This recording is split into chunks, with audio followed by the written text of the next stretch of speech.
आप सभी का गुरुपथ ऑनलाइन क्लासेस में स्वागत है। भारतीय संविधान का एक छोटा सा टॉपिक है अनुसूचियां। आजकल एग्जाम में बहुत क्वेश्चन आते हैं और किसी भी लेवल का एग्जाम हो, क्वेश्चन पूछे जाते हैं कि फलानी अनुसूची का संबंध किससे है, तीसरी अनुसूची का संबंध किससे है। तो अनुसूचियों से जितने भी सारे क्वेश्चन बनते हैं वो आज आपको बताने का प्रयास करेंगे। प्रत्येक अभ्यर्थी का सबसे पहला काम है कि जो हमारी वर्तमान में 12 अनुसूचियां हैं उनको याद होना चाहिए कि सब 11वीं अनुसूची पंचायतों से संबंधित है। ऐसी चीजें आपको सबसे पहले याद होनी चाहिए। कुछ ट्रिक का इस्तेमाल करेंगे। देखिए, अनुसूचियों से सबसे पहले बात करें अनुसूचियों से सबसे पहले बात करें अनुसूची जब हमारा संविधान लागू हुआ था, जब संविधान लागू हुआ था तब इनकी संख्या कितनी थी? 8। पूछ लिया जाता है। वर्तमान में इनकी संख्या पूछ ली जाती है तो इनकी संख्या कितनी है? 12। इसका मतलब 4 की बढ़ोतरी हुई है। और इन 4 में से यह भी पूछा जाता है कि 9वीं अनुसूची कब जोड़ी गई, 10वीं अनुसूची कब जोड़ी गई, किस संविधान संशोधन द्वारा जोड़ी गई। ये बहुत सारी बातें आप अनुसूची से संबंधित आज हम आपको कराएंगे। देखिए, आपको भारतीय संविधान में अनुसूची वर्तमान में इनकी जो संख्या दे रखी है वो 12 दे रखी है, ठीक है। और ये मूल रूप से थी 8। मैंने अभी आपको बताया। तो प्रत्येक अभ्यर्थी का पहला काम यह है कि पहले इनको सीधा सीधा इनका संबंध पता होना चाहिए। जैसे पहली अनुसूची का संबंध भारत के राज्यों से है, भारत के राज्यों एवं केंद्र शासित प्रदेश, यानी कि शॉर्ट भाषा में राज्यों के नाम प्लस सीमा, राज्यों की जो सीमा है उनसे संबंधित है पहली अनुसूची। तो आपको सीधा सीधा पूछा जाएगा कि भारतीय संविधान की पहली अनुसूची किससे संबंधित है। आपको याद रखना है कि भारतीय राज्यों के नाम एवं सीमाओं से संबंधित है, ठीक है। देखिए, दूसरी अनुसूची, पहला काम तो यह है हमें इनसे मैच कराना है, और जब मैच कराने के बाद फिर इसमें जो डिटेल है वो भी हम जानने का प्रयास करेंगे। देखो, दूसरी वेतन भत्ता और पेंशन। आज हम कहीं भी काम करते हैं, चाहे प्राइवेट सेक्टर में चाहे सरकारी, तो हम क्या मांगते हैं उनसे? भाई वेतन दो। तो दो का मतलब, ये ट्रिक आप लगा सकते हैं, दो क्या मांग रहा है वो व्यक्ति? वेतन भत्ता और पेंशन। चाहे वो राष्ट्रपति हो, राज्यपाल हो, लोकसभा अध्यक्ष हो, विधानसभा अध्यक्ष हो, जितने भी पदाधिकारी हैं सबकी का वेतन जो है वो दूसरी अनुसूची में मिलता है, ठीक है। देखो, तीसरी अनुसूची में संबंध है शपथ से। आपने स्कूल के टाइम पर स्काउट गाइड वगैरह बहुत सारी चीजें में भाग लिया होगा। ज्यादातर शपथ का ऐसे कोई इस तरीके से शपथ जो लेते हैं, हालांकि भारतीय जो प्रार्थना स्थल पर जो शपथ ली जाती है वो तो ऐसे ली जाती है, लेकिन फिर भी कई बार ऐसे शपथ ली जाती है। तो 3 का नंबर ऐसे याद रख सकते हो, तीन अक्षर का ही नाम है शपथ। तीसरी अनुसूची शपथ से संबंधित है।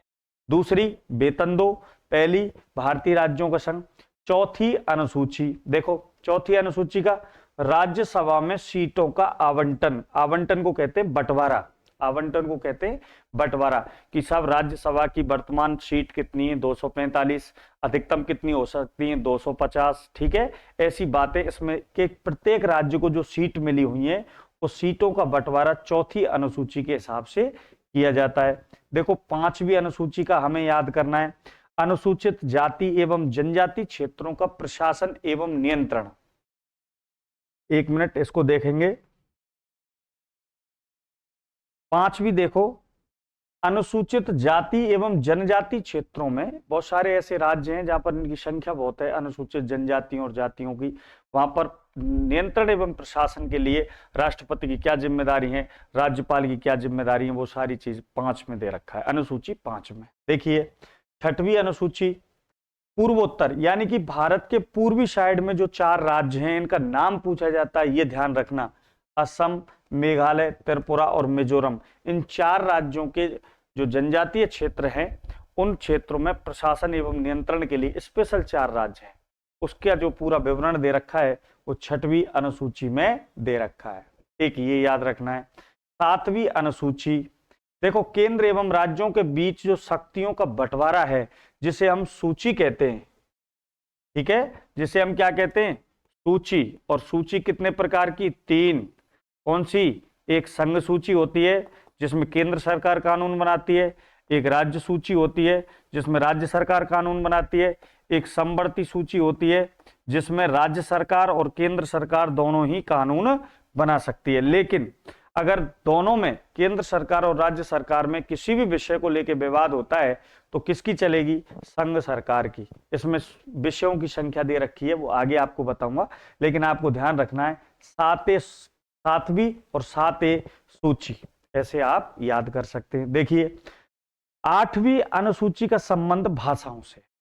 हमारी जितनी भी संविधान की जो भाषा है, मान्यता प्राप्त भाषा है, वो 8वीं अनुसूची में लिखी हुई हैं। पहले मूल रूप से स्टार्टिंग में इसमें 14 भाषा हुआ करती थी। कितनी, आपसे पूछ लिया है कि मूल संविधान में भाषाओं की संख्या कितनी है, तो 14। और वर्तमान में इनकी संख्या कितनी है, 22। वर्तमान में इनकी संख्या कितनी है, 22। अब यहां तक तो मूल संविधान की अनुसूची थी। अब ये 9, 10, 11, 12 ये जो 4 सूची हैं, ये जैसे जैसे संविधान आगे बढ़ा, आपको पता है, देखिए हमारा जो संविधान है वो आंशिक रूप से कठोर और आंशिक रूप से लचीला है। ना तो ब्रिटेन की तरह पूरी तरीके से लचीला है, ना ही अमेरिका की तरह संविधान कठोर है। हमारे संविधान में दोनों तरीके के गुण मौजूद हैं। यानी इसका मतलब, लचीला और कठोर का मतलब होता है कि संविधान संशोधन हो सकता है, और वही संविधान जीवंत कहलाता है जो उस जैसे जैसे समय के हिसाब से उसमें चेंजेस होते रहते हैं, और ये सारे चेंजेस होते हैं संविधान संशोधन के द्वारा। देखिए 9वीं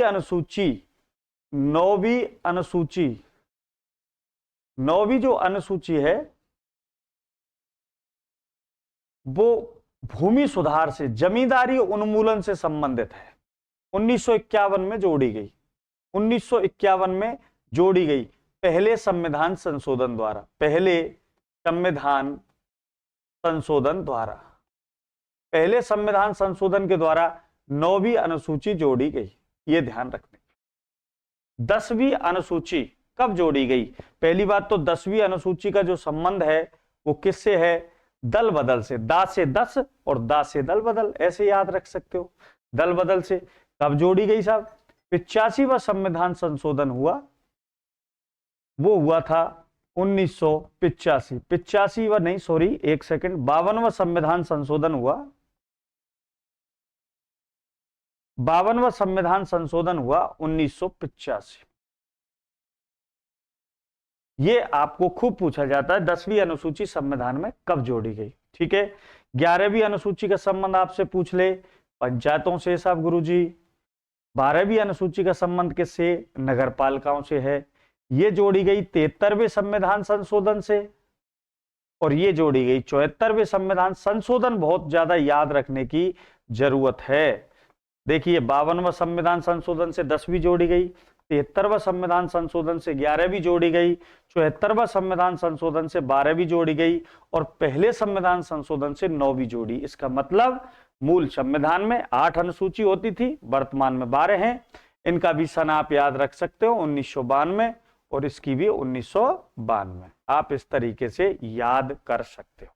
ये तो है साहब अनुसूचियों को याद करने वाला।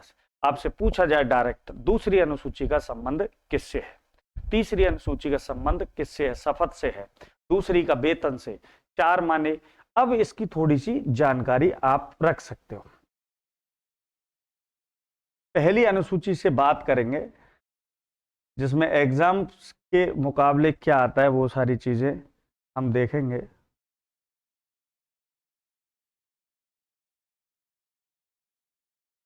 कि इसमें एग्जाम की दृष्टि से और कितने क्वेश्चन बन सकते हैं।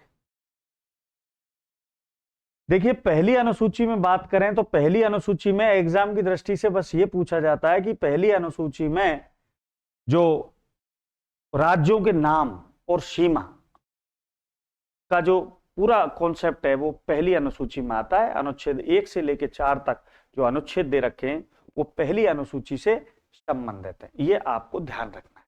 दूसरी अनुसूची में आपको ध्यान रखना है कि इसमें वेतन आते हैं सभी अधिकारियों के, चाहे राष्ट्रपति हो, उपराष्ट्रपति हो, राज्यपाल हो, चाहे लोकसभा अध्यक्ष हो, चाहे विधानसभा अध्यक्ष हो, ये जितने भी पदाधिकारी आते हैं उनके वेतन भत्तों का निर्धारण।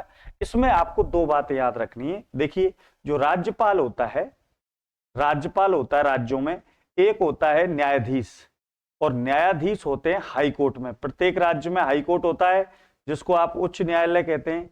इनकी जो तनख्वाह है, इनका जो वेतन है, वो राज्य की संचित निधि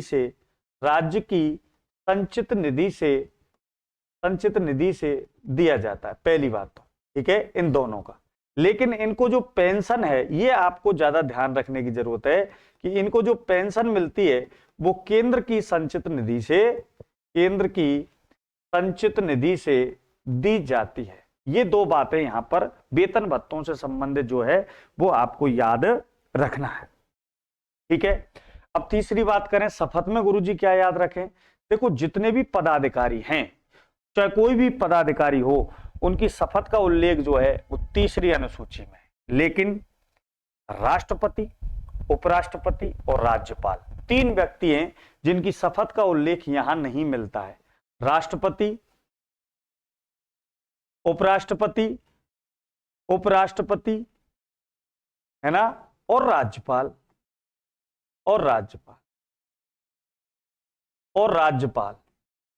ये तीन व्यक्ति। और क्वेश्चन यहां से खूब आता है कि साहब राष्ट्रपति की शपथ का उल्लेख कहां है, आपसे पूछ लिया जाता है। तो अनुच्छेद 60, जब आप राष्ट्रपति पढ़ेंगे तो आपका जो राष्ट्रपति की शपथ का उल्लेख है वो अनुच्छेद 60 में दे रखा है, ना कि तीसरी अनुसूची में। ये प्रत्येक अभ्यर्थी को याद करने की जरूरत है। जब उपराष्ट्रपति की शपथ आएगी तो यहां पर जो आर्टिकल है वो है 69,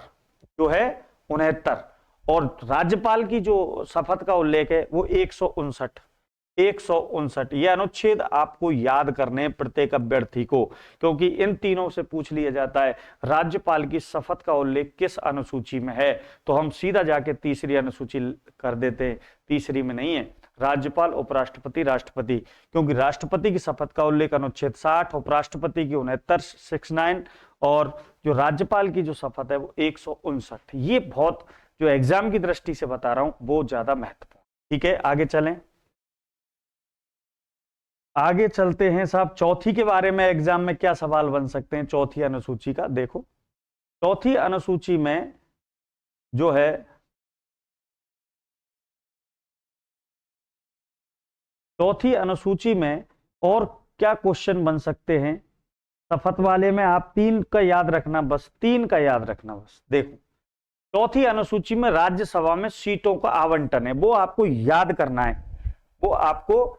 करना है, हर हालत में, कि राज्यसभा में किस तरीके से। देखो, राज्यसभा की बात कर लें तो राज्यसभा में क्वेश्चन पूछा जाता है कि अधिकतम सीट कितनी है। अधिकतम सीटों की संख्या पूछ सकते हैं तो 250। आपसे पूछा जा सकता है वर्तमान में सीटों की संख्या कितनी है, 245। आपसे पूछ सकता है राज्यसभा में राष्ट्रपति द्वारा कितने व्यक्ति मनोनीत किए जाते हैं, तो 12 व्यक्ति मनोनीत किए जाते हैं। जब 245 में से आप 12 निकाल देंगे तो यहां जो संख्या बचेगी 233। ये राज्य प्लस केंद्र के सदस्य हैं। 12 तो मनोनीत करता है, मन से मनोनीत राष्ट्रपति, जो व्यक्ति कला, संस्कृति, साहित्य और ये खेल क्षेत्र में बहुत ज्यादा उत्कृष्ट व्यक्ति होते हैं, राष्ट्रपति उनको राज्यसभा में मनोनीत कर देता है। अब बात करते हैं साहब 233। तो 233 में भी आप इनको डिवाइड कर सकते हो। 8 जो व्यक्ति होते हैं वो केंद्र शासित प्रदेशों से होते हैं, और 33 में से जब 8 जाएंगे तो कितने बचेंगे, 225 व्यक्ति 8 राज्यों से आते हैं, 28 राज्यों से आते हैं। आपसे पूछ ले, देखो बंटवारा बता रहा हूं मैं, राज्यसभा में सीटों का आवंटन। राज्यसभा में अधिकतम संख्या 250 सीटों की, वर्तमान में कितनी है, 245। ये राष्ट्रपति द्वारा कौन से हैं, मनोनीत हैं साहब, राष्ट्रपति मनोनीत करता है। बचे कितने, 233। 233 में 8 जो हैं वो केंद्र शासित प्रदेशों से, किससे? केंद्र शासित प्रदेशों से। आपसे पूछ भी सकता है कि केंद्र शासित प्रदेश कौन कौन से हैं, तो 3 यहां पर केंद्र शासित प्रदेश हैं, 3 हैं। एक तो दिल्ली, एक पुदुचेरी और एक जम्मू कश्मीर। ये 3 हैं, है ना। 3 से राज्य, बाकी की विधानसभा ही नहीं है और विधानसभा नहीं है वहां पर, 3 से लिया जाता है केवल। और सबसे ज्यादा लिए जाते हैं जम्मू कश्मीर से 4, और दिल्ली से लिए जाते हैं 3, और पुदुचेरी से 1। इस प्रकार 8 सदस्य लिए जाते हैं। ये आपको याद करना है, ठीक है। और बात करते हैं साहब, देखो इनको मिटाते हैं। जो एग्जाम की दृष्टि से जो बारीकी है मैं आपको बताना चाहूंगा बस।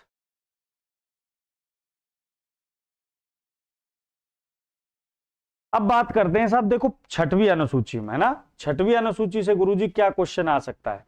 6वीं अनुसूची से असम, सॉरी 5 रह गई, 5वीं अनुसूची, अनुसूचित जाति एवं जनजाति क्षेत्रों का प्रशासन। अनुसूचित जनजाति क्षेत्रों का प्रशासन।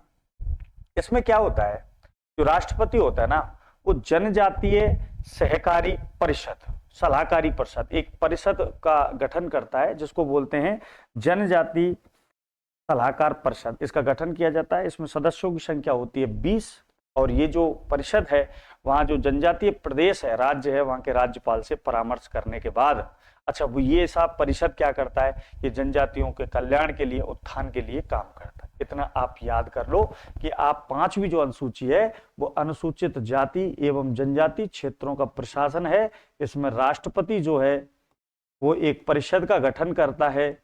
परिषद का नाम पूछ लिया जाए, जनजातीय सलाहकार परिषद इसका नाम है। इस परिषद में 20 सदस्य होते हैं, और ये परिषद राज्यपाल से सिफारिश यानी परामर्श करने के बाद इसका गठन किया जाता है। ये याद कर लो, बहुत है 5वीं। 6वीं अनुसूची में आपसे क्या पूछा जाएगा? ऐसे ही सेम कंडीशन है, असम, मेघालय, त्रिपुरा और मिजोरम। ये आपको बस 6 में आप ये याद कर लो कि असम और मेघालय, त्रिपुरा और मिजोरम 4 राज्यों के नाम याद कर लिए, और वही आपका इसमें क्वेश्चन आराम से सही हो जाए, कोई बहुत बड़ी बात नहीं है, ठीक है। यहां भी असम, मेघालय, त्रिपुरा में भी एक जिला परिषद का गठन होता है, उसमें 30 सदस्य होते हैं, ऐसा ही एक बोर्ड होता है, तो वो आपको ज्यादा डीप जाने की आवश्यकता नहीं है। आप बात करेंगे साहब 7वीं अनुसूची में, हम याद करें, हाँ ये जो बिल्कुल आपको याद करनी है, इसमें तीनों सूचियों का नाम आपको याद रखना है। आगे चलते हैं। 7वीं अनुसूची, 7वीं अनुसूची आपको कैसे याद करनी है? देखिए आपको ये तो पता लग गया 7वीं सूची का संबंध सूचियों से है, ठीक है। और जब 7वीं अनुसूची का संबंध सूची से है तो इसमें 3 अभी मैंने आपको जस्ट बताई कि 3 सूची होती है। एक होती है संघ सूची, एक होती है राज्य सूची, एक होती है समवर्ती। इसमें क्या है, शक्तियों का बंटवारा है, शक्तियों का बंटवारा। ये जो शक्तियों का बंटवारा है ये हमने कहां से लिया है? ये हमने कनाडा से लिया है। संघात्मक व्यवस्था जो होती है उसमें केंद्र सरकार की और राज्य सरकार की आपस में शक्तियां बटी रहती हैं, और शक्तियों का मतलब इन जो तीनों सूचियों में यहां डाले गए हैं विषय। क्या डाले गए हैं? विषय। यहां भी विषय, और ये विषय का मतलब होता है काम, कार्य, यहां भी विषय डले हुए हैं, ठीक है, विषय। और जो इन तीनों सूचियों में जो विषय नहीं है उनको कहते हैं हम अवशिष्ट विषय, ठीक है, अवशिष्ट सूचियों। जैसे संविधान बन गया था 1950 में, उसके बाद पहले हमें पता है कि कंप्यूटर, मोबाइल, इंटरनेट की ऐसी बात नहीं थी, लेकिन अब अपराध बढ़ने लग गए, साइबर क्राइम वगैरह, तो ये सारी चीजें इन सूचियों में नहीं है, उनके लिए अलग से व्यवस्था है जिसको अवशिष्ट विषय, अवशिष्ट सूचियों के नाम से आप जाना जाता है। इसमें पूछी जाती है कि जो संघ सूची है उसमें स्टार्टिंग में कितने विषय थे? 97 विषय थे। जब हमारा संविधान लागू हुआ था इसमें संख्या पूछ ली जाती है, इसमें 66 विषय थे, इसमें 47 विषय थे, तब की बात कर रहे हैं। वर्तमान में खूब पूछी जाती है, वर्तमान में इसमें कितने हो गए? 100 विषय हैं, 100 विषय पूछ लिया जाता है, 100 विषय। 61 में अब यहाँ 61 हो गए, और यहाँ कितने हो गए? 52 विषय, ये क्रम पूछ लिया जाता है। आपसे पूछ लिया जाता है जो समवर्ती सूची है वो किस देश से ली गई है, तो ऑस्ट्रेलिया। ऑस्ट्रेलिया। ऐसे क्वेश्चन आपसे एक एक लाइन के खूब पूछे जाते हैं। समवर्ती सूची का प्रावधान हमने कहां से लिया है। अब सब पूछ लिया जाएगा आपसे कि विषय, आप कई बार ऐसे क्वेश्चन बनते हैं कि विषय डाल दिए, जैसे आपको डाल दिया कि रेलवे जो विषय है वो किधर आएगा, आपको पता होना चाहिए रेलवे पे कानून कौन बनाता है, तो संघ सरकार बनाती है, तो ये संघ सूची का विषय है। आपसे पूछ लिया पुलिस, पुलिस जो विषय है वो किसका है, तो वो राज्य सूची का है। इसका मतलब अलग अलग राज्यों में अपनी अपनी पुलिस जो होती है उस पर कानून राज्य सरकार बनाती है, तो पुलिस आ जाएगा। जैसे पूछ लिया शिक्षा जो है वो शिक्षा कहाँ, कौन सी सूची का विषय है, तो शिक्षा पर केंद्र सरकार भी कानून बनाती है, राज्य सरकार भी, और दोनों भी बनाती हैं, तो शिक्षा किस में आएगा, समवर्ती सूची में आएगा। फौज है, ठीक है, फौज है, फौज पर जो अग्निवीर है चाहे आर्मी है उस पर कानून कौन बनाता है, केंद्र सरकार। परमाणु है, विज्ञान है, बहुत सारे केंद्र सरकार के विषय हैं। ऐसे ही राज्य सरकार के कृषि, सिंचाई, पशुपालन अपने अपने राज्यों में अलग अलग तरीके से नीति चलती है। तो ये 7वीं अनुसूची आप इस तरीके से याद करोगे। 8वीं अनुसूची में मैंने आपको अभी जस्ट बताया कि 8वीं अनुसूची जो है वो भाषाओं से संबंधित है, और मूल रूप से इसमें जो थी भाषा वो 14 थी, और अब जो रह गई है वो कितनी है, 22 भाषा। अब इनको थोड़ा सा देखो, इसमें से क्वेश्चन एग्जाम में कैसे बनते हैं। छोटा सा टॉपिक है और आराम से हर बच्चा इसको याद कर सकता है, कोई दिक्कत नहीं है। पहला काम तो यह है प्रत्येक बच्चे का कि अनुसूचियों की संख्या याद की जाए, 12, 21 से मिलान किए जाए, ठीक है।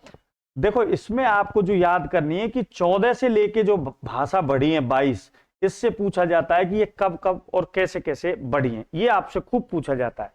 इसमें आपको याद रखने वाली बात है संशोधन। देखिए 21वां संविधान संशोधन हुआ, एक हुआ 71वां संविधान संशोधन, एक हुआ 92वां संविधान संशोधन। 21वां संविधान संशोधन हुआ 1967, और भाषा जुड़ी सिंधी। भाषा कौन सी जुड़ी, सिंधी। तो 14 पहले थी और एक अब बढ़ गई, कितनी हो गई, 15, सीधी सी बात है। फिर दूसरा जो संशोधन हुआ है वो 71 में हुआ, और 71वां संविधान संशोधन ये हुआ 92 में।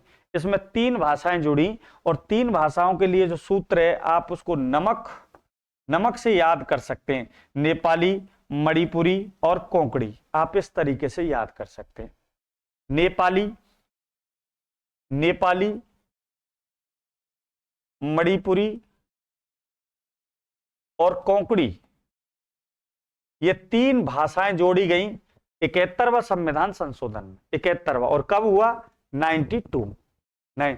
फिर 92वां संविधान संशोधन होता है 2003 में, 2003 में, और 2003 में 4 भाषाएं जुड़ी, और चारों को याद रखना नाम, बोडो, डोगरी, संथाली और मैथिली। ये जो 4 नाम आप याद कर लेंगे, 4 नाम तो ये, और 3 नाम ये, नेपाली, मणिपुरी, कोंकणी, और 1 सिंधी। आपका पूरी 8वीं अनुसूची बिल्कुल सही होगी एग्जाम की दृष्टि से, क्योंकि, और ये संशोधन आप ध्यान रखना, 21वां पूछा जाता है, 71वां पूछा जाता है, 92वां पूछा जाता है। ये सन भी याद रखना, 2003 में लास्ट वाला, 92 और 67, इस तरीके से 8वीं याद हो जाएगी। अनुसूची से संबंधित ऐसे क्वेश्चन आए जाते हैं। चलो आगे बात करते हैं 9वीं अनुसूची से। गुरुजी क्या पूछा जाएगा एग्जाम में, 9वीं अनुसूची से पूछा जाएगा कि भूमि सुधार से जो है, जो सूची है वो कब जोड़ी गई संविधान में। आप इसमें इतना ही याद कर लो कि भूमि सुधार वाला जो है वो पहला संविधान संशोधन हुआ, और पहला संविधान संशोधन 1950 में तो हमारा संविधान बना, और 1951 में जुड़ गया। भूमि सुधार वाला जो है वो जुड़ गया। प्रारंभ में इसमें जो विषय थे वो 13 थे, और वर्तमान में लगभग 350, लगभग 280 के इसमें विषय हैं। स्टार्टिंग में विषयों की संख्या 13 हुआ करती थी, बाद बाकी इसमें कुछ नहीं। 10वीं अनुसूची भी आपको दल बदल, इसमें आपको संशोधन 52वां संविधान संशोधन और 1985, ये आपको यहां तक 10 तक याद करना है, ठीक है। और दल बदल का मतलब है कि एक व्यक्ति अपने दल को छोड़ के दूसरे में शामिल हो जाता है तो क्या उसको अयोग्य ठहराया जा सकता है। क्या 10 व्यक्ति एक साथ दल छोड़ के जा रहे हैं, वो पूरा कहानी है, वो आधा घंटे का टॉपिक है। लेकिन वर्तमान में जो अनुसूची में सीधे सीधे बता रहा हूं वो आपको इतना तो याद करना पड़ेगा। ये क्वेश्चन यहां से बहुत आ रहे हैं, पंचायती राज से और नगर पालिकाओं से, ये आपको याद करने पड़ेंगे। ठीक है, शॉर्ट में मैं आपको यहां बताऊंगा कि आपको करना क्या है इन दोनों में। एक तो आपको दोनों का संविधान संशोधन, इसका 73वां, ये जो जोड़ी गई है ये 74वां, सन सेम रहेगा 1992 1992। ठीक है, ये आपको एक तो ये याद रखने। पंचायतों के लिए जो विषय दिए गए हैं वो दिए गए 29 विषय, और नगर पालिकाओं को जो विषय दिए गए वो कौन से दिए गए, 18 विषय। खूब पूछी जाती है 18 विषय। पंचायतों को भाग 9, एक भाग 9 जोड़ा गया है, भाग 9, और जो नगर पालिकाओं को भाग 9 के, ये आपको याद करना है। पंचायतों से संबंधित विषय आपको याद करने। ठीक है, और इसमें जो विषय पूछ लिए जाते हैं आपसे कि ये विषय जो पंचायत और नगर पालिकाओं के जितने भी विषय आते हैं, चाहे वो सिंचाई है, चाहे वो पानी की व्यवस्था है, स्वास्थ्य की व्यवस्था है, ये सब राज्य सूची, इनमें जो जितने भी विषय हैं 29 है, 18 हैं, ये सब राज्य सूची के विषय है। तो आज मैंने ये आपको शॉर्ट रूप में अनुसूचियां बताई। अगर आपको क्लास अच्छी लगी हो तो लाइक करें। थैंक यू, धन्यवाद।